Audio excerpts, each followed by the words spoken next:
अस्सलाम वालेकुम students, AutoCAD की basic to advance tutorial series में आज हमारा लेक्चर नंबर 15 है। लेक्चर नंबर 15 के अंदर हम यूटिलिटीज़ पैनल और क्लिपबोर्ड पैनल के बारे में पढ़ेंगे। तो चलें देखते हैं कि हमारे पास इनके अंदर कौन कौन से टूल्स अवेलेबल होते हैं। सबसे पहले हमारे पास है मैयर। मैयर में हमारे पास सबसे पहले क्विक आ जाता है, तो क्विक को मैं सेलेक्ट करता हूँ। तो देखें, मैं अगर किसी भी जगह पे अपनी कोई डायमेंशन देखना चाहता हूँ क्विकली, तो वो मुझे इस टूल की मदद से मैं देख सकता हूँ। अब आप देखें, मुझे यहाँ पे हॉरिजेंटल और वर्टिकल दोनों डायमेंशन जो मेरी एक्स और वाई पे हैं, दोनों डायमेंशन मुझे शो करवा रहा है। इवन कि मुझे यहाँ पे उसका जो सर्कल है मेरे पास, इसके साथ वो उसका डाया भी मुझे यहाँ पे शो करवा रहा है। और मैं अगर इसको यहाँ पे इन दोनों के दरमियान रखूँ, तो देखिए मुझे इन दोनों के दरमियान का डिस्टेंस और रेक्टेंगल का एक्स पे जो डिस्टेंस है वो मुझे यहाँ पे शो करवा रहा है। इस टूल की मदद से आप किसी भी डिस्टेंस को क्विकली देख सकते हैं, लेकिन आप यहाँ पे उसको प्लेस नहीं कर सकते। जैसे हम एनोटेशन पैनल के अंदर जो हमारी लीनियर या लाइन डायमेंशन वगैरह होती हैं, उसको हम प्लेस कर सकते हैं, इसको हम जस्ट देख सकते हैं। तो इसके बाद हमारे पास इसी तरह डिस्टेंस टूल है। हम डिस्टेंस देख सकते हैं किसी भी दो पॉइंट्स के दरमियान का। मैं यहाँ पे फर्स्ट पॉइंट ले लेता हूँ, उसके बाद मैं यहाँ पे सेकंड पॉइंट ले लेता हूँ। तो देखिए यहाँ पे मुझे नीचे एक्स भी शो कर रहा है, वाई भी और जी भी। तो इसमें क्या है कि आप किसी भी डिस्टेंस को जस्ट देख सकते हैं, आप उसको यहाँ पे प्लेस नहीं कर सकते। इसी तरह आप कोई भी टूल सेलेक्ट करें यहाँ से, तो आपको यहाँ पे नीचे वही टूल जो यहाँ पे अवेलेबल है वही आपको यहाँ पे नज़र आएंगे। जैसे डिस्टेंस है, रेडियस है, एंगल है, एरिया है, क्विक मोड है। तो इस तरह आप मुख्तलिफ़ किस्म के जो टूल्स हैं वो यहाँ से भी यूज़ कर सकते हैं, और नीचे अगर आप कमांड लाइन में देखें तो आपको वहाँ भी नज़र आ रहे हैं। फॉर एग्ज़ाम्पल मैं यहाँ से एरिया ले लेता हूँ। अगर मैंने किसी भी जगह का एरिया देखना हो, तो मैं अपने जो भी मेरे पॉइंट्स हैं मैं उनको सेलेक्ट करता जाऊँगा, चाहे इर्रेगुलर शेप हो या कोई भी रेक्टेंगल स्क्वायर या कोई भी ज्योमेट्रिकल शेप हो। उसके बाद मैंने जितना देखना है उसके बाद इंटर। तो मुझे क्या करेगा, वो यहाँ पे एरिया बता देगा, स्क्वायर इंच के अंदर भी और स्क्वायर फिट के अंदर भी, और इवन कि मुझे यहाँ पे साथ पेरीमीटर भी शो कर देगा। तो नेक्स्ट हमारे पास होता है क्विक सेलेक्ट।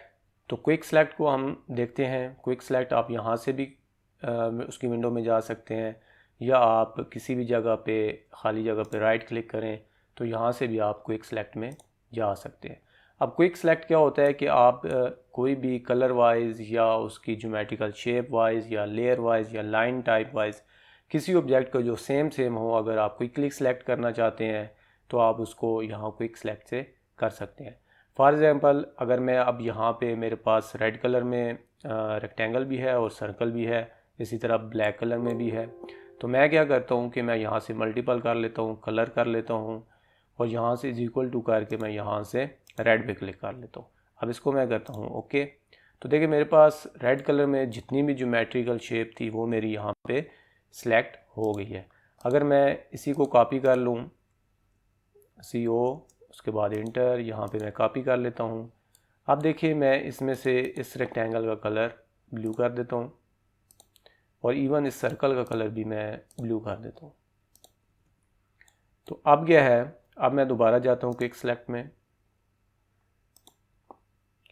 अब देखिए मैं यहाँ से कलर करता हूँ अगर ब्लू, ये मेरा हो गया ब्लू। तो अब क्या है, मैं यहाँ से कर देता हूँ जस्ट मल्टीपल की बजाय मैं सर्कल कर देता हूँ। तो अब देखें सिर्फ मेरा ब्लू वाला सर्कल ही सिलेक्ट होगा, मेरी और कोई भी ऑब्जेक्ट सेलेक्ट नहीं होगा। इसी तरह आप किसी भी ऑब्जेक्ट को जो आपके सेम लेयर में हो, अब हमारे पास यहाँ पे लेयर में ऑब्जेक्ट नहीं बने हुए इसलिए मैंने आपको कलर वाइज शो कराया, तो आप क्विकली किसी को भी सिलेक्ट कर सकते हैं। तो नेक्स्ट टूल है हमारे पास यहाँ पे सिलेक्ट ऑल। तो सिलेक्ट ऑल आपके जितने भी ऑब्जेक्ट ड्राइंग में बने हुए हैं आप सबको सिलेक्ट करना चाहते हैं, तो आप Ctrl+A इसकी शॉर्ट की है उसकी मदद से भी कर सकते हैं, या आप यहाँ से अगर करें तो आपके जितने भी ऑब्जेक्ट हैं पूरी ड्राइंग के अंदर वो सब के सब सिलेक्ट हो जाएंगे।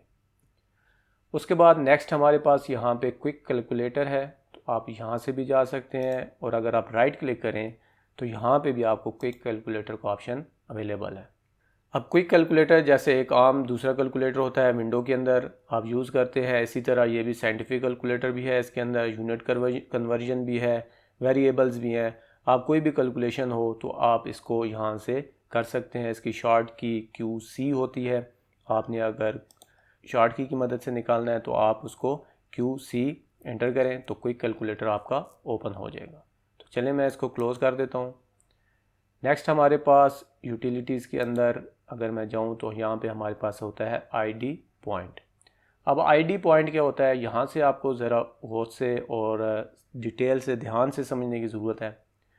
हम पूरी ड्राइंग के अंदर कोई भी इस पूरे जो हमारा वर्किंग एरिया होता है इसके अंदर हम कोई भी ड्राइंग बनाते हैं तो हमारे किसी ना किसी कोऑर्डिनेट पे होती है। फॉर एग्ज़ाम्पल अब मैं अगर आपको बताऊं तो ये मैं बाकी सब को डिलीट कर देता हूँ यहाँ पे। तो देखिए ये मेरी जो है किसी न किसी इसके 4 कोऑर्डिनेट्स हैं, 1 2 3 और ये 4। तो इसका डिस्टेंस जो होता है, अब इस कॉर्नर का डिस्टेंस मेरा जो UCS आइकन होता है, मैं यहाँ व्यू से ये UCS आइकन ऑन कर लेता हूँ। तो देखिए ये जो मेरा UCS आइकन है, ये यहाँ पे जो हमारा कोऑर्डिनेट्स होते हैं वो होते हैं 0 और 0। 0 और 0 को क्या मतलब है, मतलब कि x भी हमारा 0 है और y भी 0 है। अब इस साइड पे आपको नज़र आ रहा है x डायरेक्शन में ये जो हमारी डायमेंशन बनेगी ये हमारा x कोऑर्डिनेट होगा। ईस्टिंग कोऑर्डिनेट, इसको आप ईस्टिंग भी कह सकते हैं और y में आप इसको नॉर्दिंग भी कह सकते हैं। तो यहाँ पे जो हमारा पॉइंट होगा मैं इसकी लूँगा ID की शॉर्ट की होती है, इसकी ID ही लिखेंगे आप, ठीक है। उसके बाद इंटर, तो यहाँ पे आप उस पॉइंट पे कर देंगे क्लिक। तो यहाँ पे आपको वो x शो करेगा कि इस UCS आइकन से आपका जो डिस्टेंस है वो इतने पर है। इसी तरह अगर मैं इधर लेता हूँ तो देखिए अब मुझे वही डिस्टेंस x वही शो कर रहा है। x तो हमारा सेम है, ये कॉर्नर और ये कॉर्नर x सेम है, जस्ट हमारा y में डिफरेंस है। यहाँ पे y और है और यहाँ पे y और है। चलिए अब मैं क्या करता हूँ कि मैं इस रेक्टेंगल को डिलीट करता हूँ। एक मैं यहाँ पे रेक्टेंगल आपको यहाँ पे कोई करीब लगा के दिखाता हूँ, REC, उसके बाद इंटर। तो आप देखें मैं यहाँ से एक डायमेंशन ले लेता हूँ, ठीक है। यहाँ से मैं लगाता हूँ यहाँ तक, तो मुझे क्या शो कर रहा है कि यहाँ पे मेरा जो x है वो 16 है। अब मैं ID की मदद से भी डिस्टेंस चेक करता हूँ यहाँ पे। तो यहाँ पे देखिए मुझे 1 फुट और 4, ठीक है, इसका क्या मतलब है 16 इंच। तो मैं यहाँ पे यूनिट में अगर जाऊँ, यहाँ से डायमेंशन में इसकी सेट कर लेता हूँ D में जाके, इसको मैं मॉडिफाई करता हूँ, मॉडिफाई, यहाँ से प्राइमरी यूनिट और यहाँ से मैं इसको क्या कर लेता हूँ आर्किटेक्चर, उसके बाद ओके क्लोज। तो अब देखिए मुझे 1 फुट और 4 इंच शो कर रहा है। मैं अगर इसको और इसकी प्रिसीजन को कम कर दूँ तो आपको यहाँ से ये क्लियर हो जाएगा। मैं इसको 1/4 कर देता हूँ, ओके और क्लोज। तो आप देखिए मुझे ये इस तरह शो कर रहा है।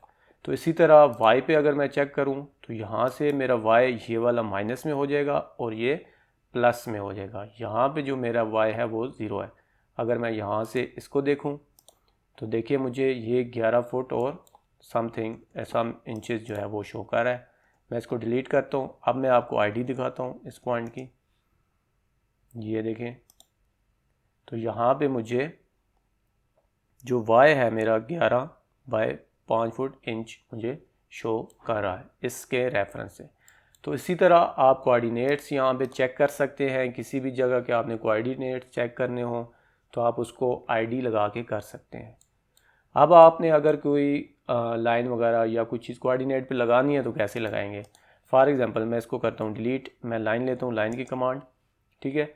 मैं यहाँ पे लगाता हूँ 0 0, 0, ठीक है। मैंने x लिखा, उसके बाद कामा, उसके बाद y, उसके बाद इंटर कर दूंगा तो मेरा देखिए जो मेरी लाइन है ऑटोमेटिकली उस जो 0, 0 XY है मेरा वहाँ पे चली गई है।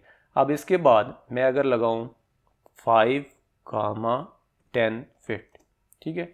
तो अब क्या है कि अब मेरा जो ये वाला पॉइंट है ये 5 इस तरह है। मैं आपको ये शो कराता हूँ, 5x पे है 5 इंच और 10 इंच मेरा y पे है, ठीक है। किसके रेफरेंस से, x y, ये जो हमारा UCS है उसके रेफरेंस से। तो इस तरह आप कोऑर्डिनेट्स पे ड्राइंग बनाते होते हैं। आपने कोई भी जो सर्वेयर आपको पॉइंट देता होता है उसको आप यहाँ पे प्लाट कर सकते हैं। सर्वेयर हमेशा आपको एक्स वाई पॉइंट देगा, या ईस्टिंग नॉर्दिंग दे सकता है, या एक्स वाई उसे नाम दे सकता है। तो आपने उसको यहाँ पे ड्रा कैसे करना है, इसी कमांड की मदद से करना है। तो नेक्स्ट हम देखते हैं हमारे पास क्या है, पॉइंट स्टाइल। अब देखें मैं यहाँ पे एक पॉइंट लगा लेता हूँ PO, उसके बाद ये मैंने लगा दिया। अब देखिए यहाँ पे आपको ये एक डॉट सा नज़र आ रहा है, ठीक है। तो मैं क्या करूँगा, यहाँ से यूटिलिटी स्टाइल में जाऊँगा, पॉइंट स्टाइल, यहाँ पे पॉइंट स्टाइल है। अभी मेरा डॉट सेलेक्ट है, मैं अगर यहाँ से कोई और सेलेक्ट कर लेता हूँ तो उसके बाद ओके करता हूँ, तो देखिए मेरा पॉइंट का स्टाइल चेंज हो गया है। उसके बाद मैं दोबारा जाता हूँ, मैं कोई और सेलेक्ट करूँ, ओके, तो देखिए मेरा पॉइंट स्टाइल यहाँ से चेंज होता जाएगा। अब इसका जो साइज़ है, देखिए मैं छोटा करता हूँ, छोटा हो जाता है, मैं इसको बड़ा करूँ तो ये साइज़ बड़ा हो जाता है। अब मैंने क्या करना है कि आपने हमेशा इसको रिलेटिव टू स्क्रीन पे नहीं रखना, आपने एक फ़िक्स साइज़ रखना है। Set size in absolute unit, यहाँ पे जो भी आप साइज़ रखना चाहते हैं आप उसको रख लें। अब आपको स्क्रीन जूम इन आउट करने से उसका जो स्केल है वो छोटा बड़ा नहीं होगा, आपका एक फ़िक्स साइज़ होगा, आप उस पर इसको रख सकते हैं। आप कोई भी स्टाइल रख लें, कोई भी हाइट रख लें, वो आप यहाँ से चेंज कर सकते हैं।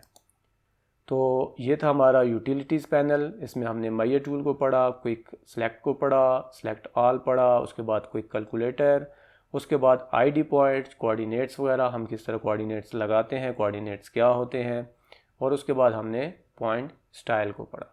तो नेक्स्ट हम देखते हैं हमारे पास क्लिपबोर्ड के अंदर क्या ऑप्शन है। तो सबसे पहले हमारे पास यहाँ पे है पेस्ट। ये वही पेस्ट है जो आप दूसरे सॉफ्टवेयर के अंदर या विंडो के अंदर करते होते हैं, जिसकी शॉर्ट की कंट्रोल V होती है, ठीक है। तो इसके लिए ज़रूरी होता है कि आपका पहले क्लिपबोर्ड में कोई चीज़ हो जिसको आपने पेस्ट करना है। तो आप देखिए अगर मेरे क्लिपबोर्ड में कुछ भी नहीं है अगर, तो मैं कंट्रोल V करूं तो यहाँ पे कुछ भी पेस्ट नहीं होगा। तो उसके लिए सबसे पहले ज़रूरी है कि मैं इसको कंट्रोल C करूं, ठीक है, कॉपी करूं, या कंट्रोल X करूं, इसको मैं कट करूं। उसके बाद यहाँ पे कुछ मैं कहीं पे भी इसको पेस्ट कर सकता हूँ। इसी तरह आप एक ड्राइंग से दूसरी ड्राइंग में वो चीज़ सेम लेके जा सकते हैं। मैंने एक न्यू ड्राइंग ओपन की है। अच्छा, तो मैं क्या करता हूँ, ये मेरा पॉइंट है, इसको मैं डिलीट कर लेता हूँ। यहाँ पे मैं लगाता हूँ एक सर्कल, ठीक है, मैंने ये लगा लिया सर्कल। अब इसको मैं करता हूँ कंट्रोल सी करने के बाद मैं ड्राइंग 2 में जाऊँगा, यहाँ पे मैं कर दूँगा इसको कंट्रोल V। तो कहीं पे भी रख सकता हूँ मैं कंट्रोल V करके। तो इस तरह आप एक ड्राइंग से दूसरी ड्राइंग में कंट्रोल C और कंट्रोल V से ऑब्जेक्ट को लेके जा सकते हैं। तो इसको करता हूँ मैं डिलीट, इसको भी डिलीट करता हूँ। अब मैं आता हूँ ड्राइंग 1 में अपनी। उसके बाद हमारे पास जो नेक्स्ट टूल है पेस्ट के अंदर, पेस्ट एज ए ब्लॉक है। ये क्या होता है कि मैं इसके अंदर एक और सर्कल लगा लेता हूँ, एक ये भी लगा लेता हूँ। तो देखिए यहाँ से मैं इसको कर रहा हूँ सिंपल कॉपी, ये मेरे ब्लॉक नहीं है, ठीक है। इसको मैं कर रहा हूँ कॉपी, कंट्रोल C। अगर मैं इसको किसी और ड्राइंग में लेके जाना चाहूँ तो वहाँ पे भी लेके जा सकता हूँ। अगर मैं इसको इसी ड्राइंग के अंदर control shift V, paste as a block, control plus shift plus V, control को भी आपने होल्ड करके रखना है, शिफ्ट को भी होल्ड करके रखना है, उसके बाद आपने V को प्रेस करना है। तो आपकी जो भी आपने चीज़ कॉपी की है वो एज ए ब्लॉक पेस्ट होगी।